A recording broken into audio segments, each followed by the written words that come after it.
we can go ahead and get started. I think we have a fairly short agenda today, so if there's anything anyone wants to bring up, we can absolutely do that, or if not, we can plan on ending a bit early. So things I wanted to cover today, so we'll go over the year 2 VBR, so for practices that are continuing on and entering their second year.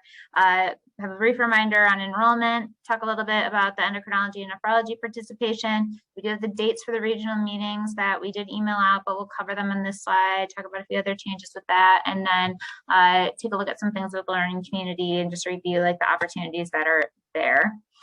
So for the VBR, this is the year 2 value-based reimbursement. So this will, unlike last year's, which started on 10/1 off cycle from the normal PCP VBR, this next year it's going to start right aligned with that. So it will be 9/1/2022 that this goes into effect. It's going to be prospective, just like last year. So they will not have done these things. They'll be doing them like throughout this next year until like 7/15/2023, basically. So most of this should look pretty familiar, and I'm going to walk through it in detail with you. So the first thing is our learning community requirement, and this is the one that you already know about and that people have already been working on. So it's due 9/30/2022 to meet this, and the reason why it got shifted to this VBR is because after sharing it with you, the cross that all our VBR needed to be completed by 7/15, and I didn't want to change the due date on you, so it got moved to the second one. So nothing has changed, minus that it's technically being counted for this year 2 VBR instead of this year 1. So this is the one that's been, progress has been made on. Your physicians have, submitted surveys, taken, participated in like the learning community meetings we've had, like the ones that we're currently working on. What you'll see next is the second version of this. So basically, this is a requirement that we will likely have each year, the collaborative, and it may shift over time. Like maybe we'll get rid of one of the levels, but there's always going to be this learning community piece, and we're keeping it similar, basically the same for the next year too. And they'll have until 7/15/2023 to complete that. So that could literally be as little as one of your physicians attending like a pharmacy drop-in call in September, having it count toward their initial learning community requirement, and then joining the dietitian one in October, and you're met for the year. So we're not expecting to change like the difficulty level of like meeting these. We'll just plan to continue to offer opportunities that make sense for the physicians and practices and your POs to meet them. So the things with stars on here are the new things that we've added to the VBR for year 2.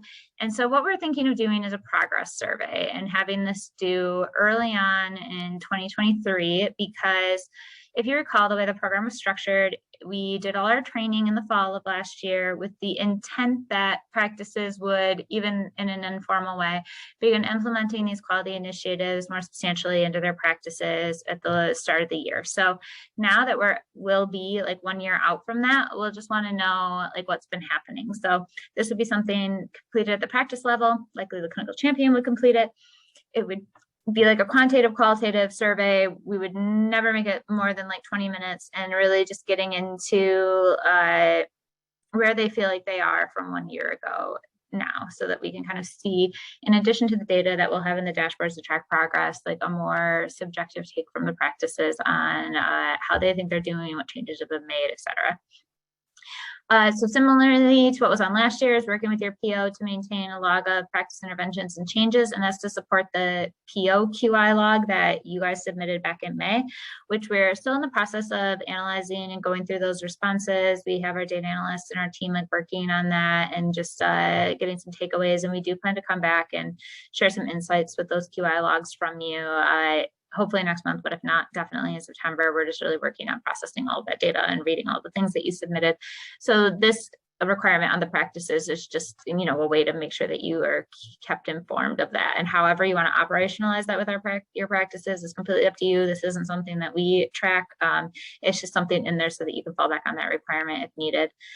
Another thing that we were thinking of doing, again, due in May of next year, is identifying and submitting like one best practice related to either the CGMs, the low carb diet, the medications, or, based on what we covered in our regional meetings around preventing chronic kidney disease, something around urine albumin testing.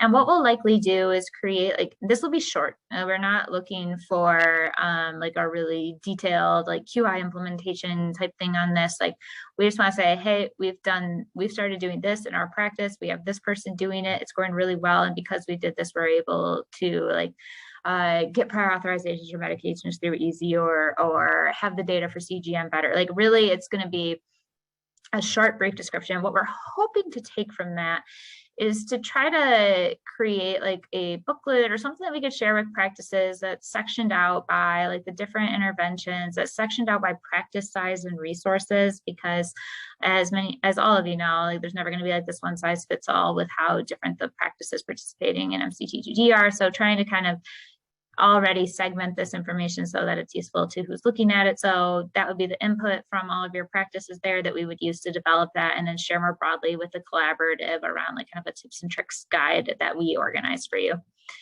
So the next one again is one that was on the year one, distributing the patient reported outcome surveys and encouraging patient participation. So we did at the regional meetings disseminate paper versions of those prose flyers to all of your practices.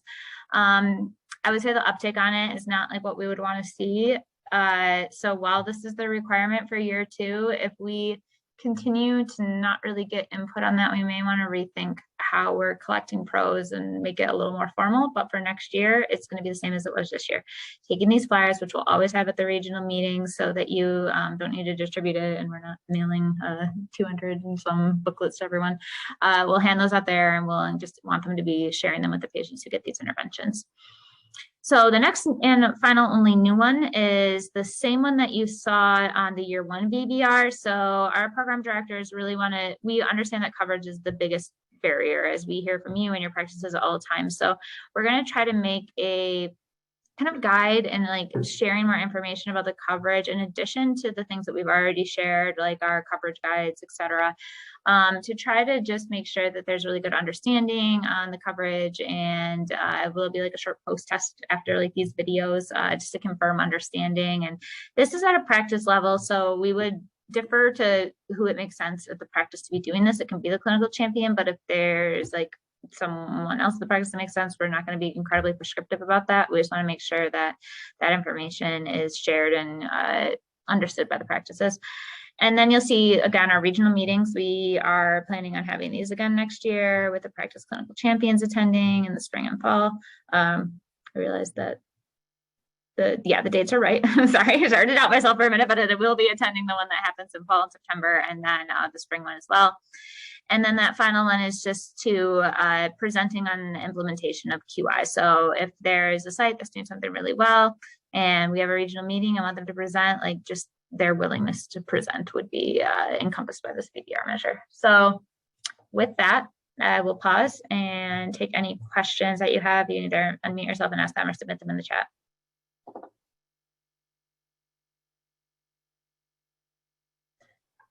And I will send out the slides from this meeting afterwards to all of you, and we will post the updated VBR requirements on our website soon as well.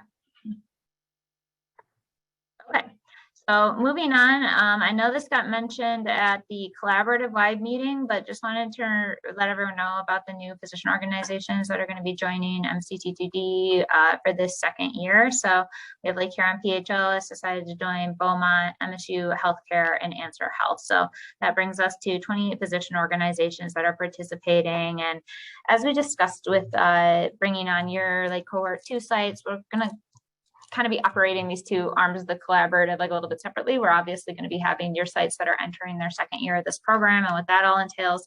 And then these new sites who are going to be where your current sites were a year ago, like trying to get them up to speed on the trainings. We're working to make sure that our information that we share with you, like on our administrative portal and everything, makes it very clear who's in what cohort, who's doing what, so that you're able to kind of easily know the expectations across your participating practices. And with that, just a reminder that you have until Friday to enroll any of your practices that are on your eligibility sheet as participating. And then after Friday, we need to close that because we need to get these names to Blue Cross so that they can turn on their value-based reimbursement in September. So that would be the rationale for that deadline, as we've discussed. And then if you do have sites that are not eligible by the criteria that we have set up, but you have a compelling reason for why you would like them to participate. And that could be, you know, they just brought on board a care manager and they're really focusing on type 2 diabetes care. And even though the Blue Cross patient count's low, like we have a ton of patients from priority. And so it makes a lot of sense for them to be doing this work. Send me those justifications, tell me the practices that you want to be eligible, and we will accommodate it when it makes sense and is reasonable, like in the example that I just gave. So I don't feel like it is set in stone based on this. I worked with Blue Cross to kind of expand our eligibility a little bit. So just let me know if you do have practices like that who are highly engaged and you want to have flipped to eligible, and I can likely make that happen. So Friday, though, we will need those final numbers. And this is for PCP practices only. We're going to be updating or opening up specialist recruitment later on in the year in like October to December. And that's due to the fact that their VBR year is just different. They're starting in March, so it makes more sense. So related to the VBR, one thing that we're focused on right now is this determining a performance measure like we've discussed. So we're kind of still in this first phase of reviewing the baseline data. So as you all know, our data is through the Michigan Data Collaborative, who has built these dashboards. And until the last month or so, we haven't had access to like the back data in a way that we could analyze it and look at it, but we're just working out some of the access issues to that and some of the more technical, very detailed data things to make sure that we can have an accurate view of that. And so we're getting in the place that we're reviewing this baseline data. Once we have this done and have looked at it, we're going to, as a coordinating center team, talk about like potential options based on this data, what might make sense to have for a performance measure. We would then work with the steering committee, which we did form last fall and is yet to meet, because our main goal was to have like these initial meetings and input from the steering committee be around this performance measure, because it's important to us that we set one as a collaborative that we all are bought into and feel like makes sense and feel like is tough but achievable, and assesses the types of things that we're aligned with the goals of the collaborative. So that's what that discussion with the steering committee will be, making sure that we're all on the same page, that everyone there feels like this is the right choice for a measure. And then we will be launching it on March 1st, aligned with specialist VBR start too. So what that will look like as far as like what the baseline period for the measures is, how long we'll be measuring it, we do not know any of that yet. We're too early on to decide that, but we're going to keep you all in the loop as we go through this, and we'll again make sure we have the buy-in of the support of the collaborative on whatever measure gets chosen. So just to recap, and this is the slide that we were going to cover at the regional meeting that we had to cut for time to get you all out on time on a Friday, was just the nephrologist and endocrinologist role in the collaborative, which we are focused on trying to expand, but just like covering where we are now with it and what we've been doing. So for those who have participants in these practices, probably a little bit more familiar, but for those who don't. So we have the nephrologist who, what we asked them to do so far was to take this nephrology focused medications training on the SGLT2s and GLP-1s that Dr. Hung, our nephrology program director, led. And we did a lot of these in person. Now the sessions are available virtually, like the PCP ones too, so that others in the practice can watch it, or others who weren't able to attend it. We had the nephrologist attend the spring regional meetings, and they had their own kind of one-on-one discussion with Dr. Hung, like I said, our nephrology program director, and talked with them about like their issues with their practices around medications, around testing, et cetera. What we are planning to do with this is not yet scheduled, but will be scheduled soon. We are hoping to have a fall meeting to take some of that baseline data that I referenced in the last slide that we're delving into, and looking at prescribing patterns on the medications and albumin testing, like at a per practice basis, so that we can kind of have like, this is where each practice stands, probably look at it blinded, and share unblinded reports with the practices too. So, and we would then ask the nephrology clinical champions to kind of come together and discuss this and come up with their thoughts and action plan, et cetera. This would be in lieu of the nephrologist attending the fall regional meetings, which we would ask them to not attend. We're instead going to do this. And I know that's different from what was in the VBR expectations, but we're learning as we go. So we think this meeting would be a better use of their time and a better opportunity to collaborate with other nephrologists in the collaborative at this early stage when we're still kind of getting our footing and focused on that collaboration piece even more later. We would also hope to launch performance metrics in 2023, and then we're going to have like they have reflective learning is what we're calling it, instead of like case summaries. We'll be doing 2 of those. So again, I think we said 3, but we'll reduce it like we did for the PCPs. We're going to ask for like 1 on medications and 1 on testing patterns. We're in the process of drafting the medications one and should have that soon. And we'll, like everything else, try to give ample time for them to complete it, like 3 or more months to complete what should be like a 20-minute type activity. So switching on to the endocrinologist, the training that we asked them to take based on input from our endocrinology leads was the low carbohydrate diet training. So that's been available virtually for them to attend since their enrollment in the collaborative. We do have their meetings scheduled where, similar to the nephrologist one I just talked about, where we would be looking at their initial kind of baseline performance on the medication prescribing and on other pieces of the collaborative work. This is scheduled for August 2nd. It's going to be virtual. We're going to have the endocrinologists come together, take a look at that. Similar to the nephrologist, we're also going to be trying to launch a performance measure for March 2023 as well. And then we are going to have them do kind of care coordination case reviews as opposed to the case summaries that we had the PCPs do and the work on the medications that we're having the nephrologist ones. We're going to really look at how that coordination happens between endocrinologists and PCPs. And similar to the nephrology one, we're in the process of drafting that right now. Should have that ready soon. And of course, we'll share like what we learned from that with the collaborative as well. So switching gears, regional meetings, we sent an email that had all of these details, and we're now in the process of sending out holds to them. So they're on your calendars and on the clinical champion calendars too. So we're going to look to schedule these out farther in advance than we did our first ones, just as we have more information now and are not doing everything for the first time. It gives us a little more leeway. So we'll try to set up the spring ones very early on as well. So this time is blocked off and everyone's aware of it.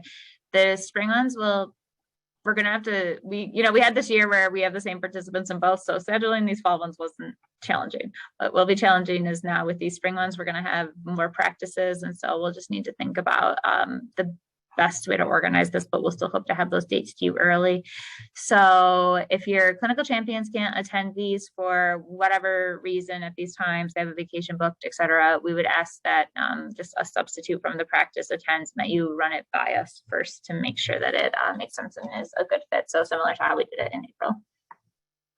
Then switching to the dashboard. So we did update the dashboard, like was mentioned at the collaborative wide meeting, with data through March 31st.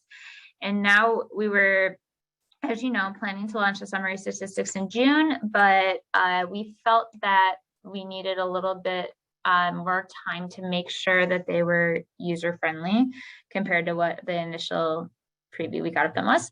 We're working right now to conduct dashboard usability testing sessions that are focused more on the dashboard in general at this point, but we'll likely keep doing this, especially once we launch the summary statistics too, to make sure that you as the actual users of it are finding it useful, are able to navigate it, are understanding like what these different components of it is, and just trying to make sure that what we've developed is the most useful for you as the users and your practices as the users. And that does come for the practice level learning community requirement. So if your practice is signed up, they'll be met for it.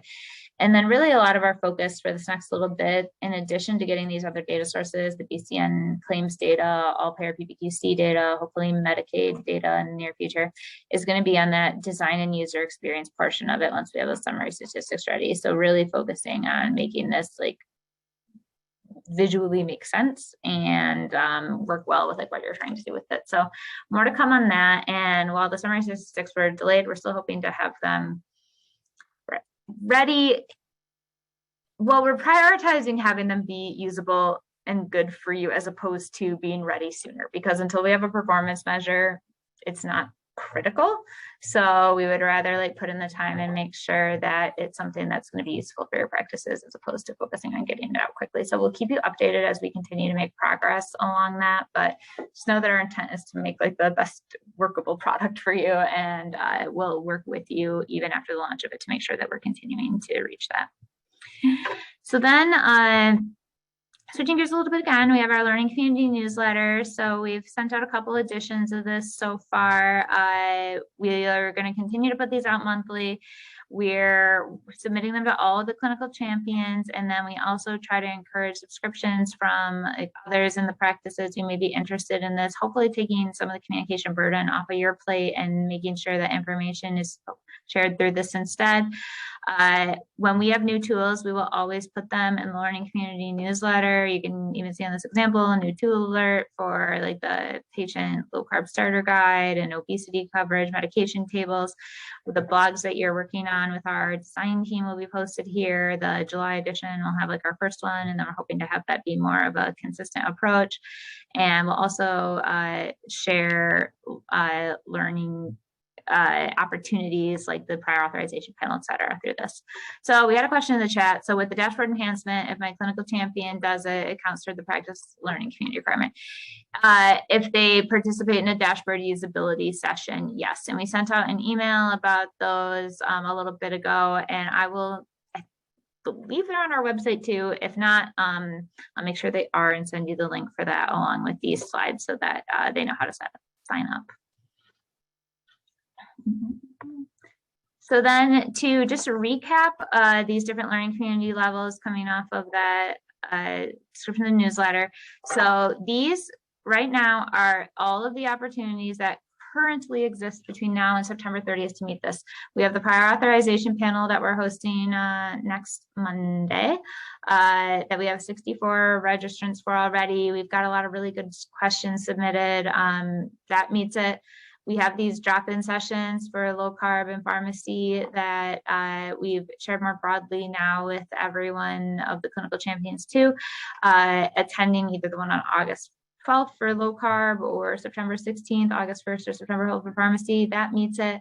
We have our developed tools that are in the PDF for this, reviewing any single one of those tools, which should be a really quick process, assuming they've been using these in their clinic counts. And then anyone who's not the clinical champion participating in like any of the training sessions that we have available to counts. And then in addition to that, we're hoping to offer like 1 to 2 additional opportunities similar to like the Medicaid weight loss coverage or the prior authorization panel prior to September 30th too. So there should be a couple more even beyond these that will help your physicians meet that. And then the tool opportunities available right up until September 30th. So for the practice level, like we were just discussing,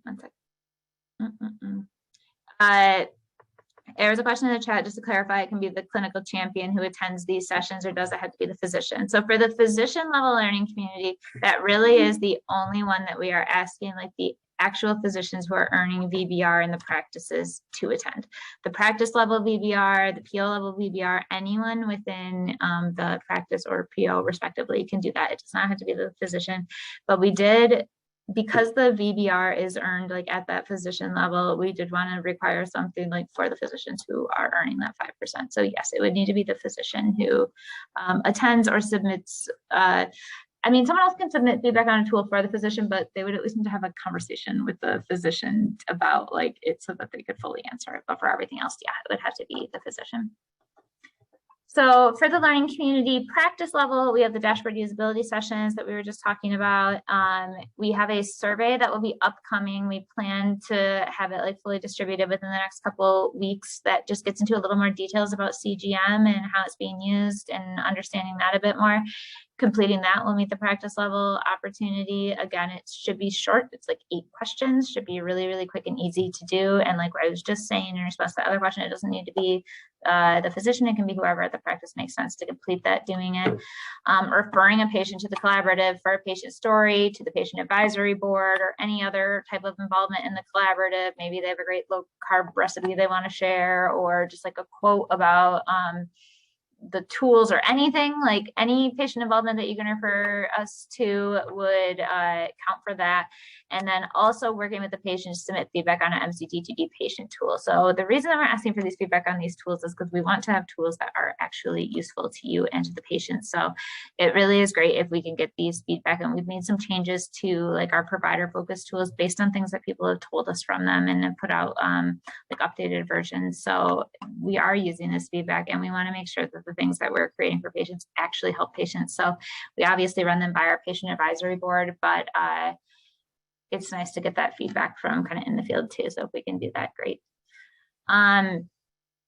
So there's a question, if a diabetes educator, RD, does a usability tool, does it count towards the practice? So if they like give feedback on a tool, yeah, I think that would be, well, the way we have it set up now is that the feedback for the tools that are provider focused need to be filled out by the physician, or it needs to be like the physician's input on it. But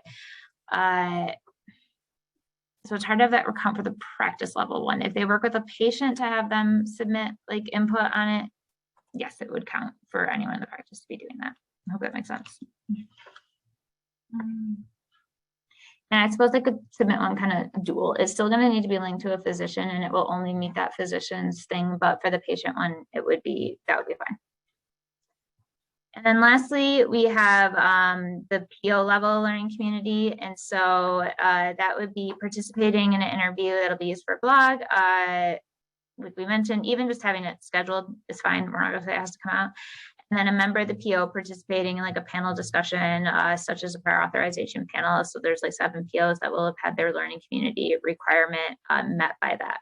So in order to like make this available for everyone to meet this requirement, because we're obviously not going to put you in a position where you're unable to do something we asked you to do. We'd like to offer like another panel discussion between now and the end of like this VBR year. But I would like to put it out to you to see what kind of things you would like to see covered if we do something like this. Do you have thoughts on like what would be useful to try to convene some kind of panel with people who are doing this at individual practices and sharing that? So just to give a little bit more background for the prior auth one, like I said, we're going to ask each person to kind of talk about their process, what they're doing, and then answer these kind of submitted questions. I feel like there are other things that lend themselves well to that format. For example, one that comes to mind for me is process of like getting CGM data from patients. I think it'd be nice to have a bunch of different practices talking about how they do that, what that looks like, what they've learned, et cetera. But I want to know what you guys want to have this about, because we want to make sure that it's useful for you. So yep, CGM setup. Is there any other topics that we may want to consider? And I think what's nice about that is instead of, just hearing from us at the coordinating center and what our physicians know, you're hearing from maybe practices that look more like your practices, or who are in similar situations with similar resources. And that's kind of really our goal behind this, is to offer a swath of kind of input. Okay, another about how practices are able to start relationships with CGM or DME companies for samples. Okay, I actually think that goes well with your topic, Erica, too. Maybe you can incorporate that there. Anything beyond the CGM piece, or I know it's been limited votes, but okay, yep, CGM setup and billing format for providers. Okay, great. I think these are all really good ideas. Sounds like we're talking about CGM for our next panel. So we'll ask the same question at the next PO call that we offer later in the month, just make sure everyone's on the same page. But I think that lends itself pretty well to one of these. So we'll do that. That'll be another opportunity for you as the PO to meet that. And based on who's all met this with the interview piece and these 2 panels, we'll look and see if there's something else we want to add to this, because again, we're not going to put you in a spot where we're asking you to do something but not giving you the opportunity to do it. So we'll make sure to do that. But it's okay, so I'll make sure I save this. Okay. So we'd already talked about this a little bit multiple times throughout this call, but prior authorization panel is going to be on Monday. Anyone attending earns that VBR. What else is new on this slide is, in addition to the 7 people from each PO practicing and answering questions at the meeting, we'll have attendance from the Michigan State Medical Society, who is going to be there to discuss the new prior authorization laws going into effect July 2023. So if you or your practices have questions about those, hopefully our expert from MSMS will be able to give some kind of additional input on that. And these are some of the questions that we've got submitted so far, like for the prior authorization panel. So just about the workflow, who's doing the work, is it effective, is it burdensome, what percentage of the time are you getting these approved, do you have tips for other offices, what about smaller offices, software they use? So these are the kind of things that we'll be getting into in that panel, as well as opening it up for questions that weren't pre-submitted and for the attendees there to ask. And then just another reminder, so we sent out a update on this on Friday, but the low carb diet grocery delivery pilot that we introduced at our collaborative wide meetings, the interest forms are going to be due this Friday, July 15th. And the interest form isn't really a commitment in any sense. We just need to know how many practices are interested in this so that we can see if we need to apply additional criteria, such as looking at like their percent of patients like below the poverty line, or their ability to support these practices, et cetera. If we need to put additional criteria on it, or if these are the practices we're working with. So if you can submit any additional practices that are interested by then. There's a question in the chat: do practices have to have a dedicated dietitian in order to participate? No, they do not. Do cohort 2 practices need to attend the fall regional meeting in October? No, they also do not. We're going to have them start in the spring, so their fall will look a lot similar to your current practices fall, where it's going to be mostly focused on attending these trainings and just learning kind of those basic components of the collaborative. I signed up for the PO. Does that suffice versus each practice having to submit? So yes, we would then circle back with you and talk with you about the practices that you think are a good fit and who you want to have participating in this. So yes, that would count. And then I know we mentioned this in the learning community newsletter, but Dr. Richardson has taken another position at Brown University as their chair of family medicine there. Her last day is actually later this week on the 14th. While it does say the transition leadership is TBD, it is very likely going to be Dr. Ashman, who has currently been our co-program director. You've all seen her present and lead different things, who would be stepping up into this role.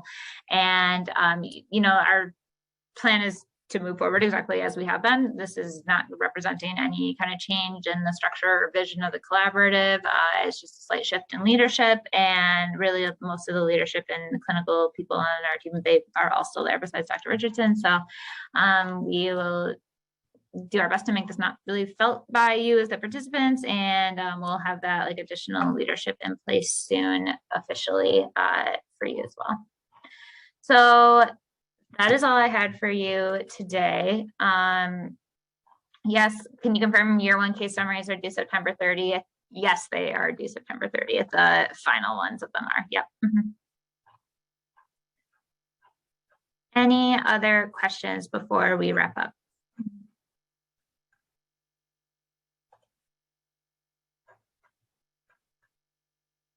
Okay, great. Thank you all so much for your time this morning. We'll get those slides out to you shortly. This recording will be posted soon.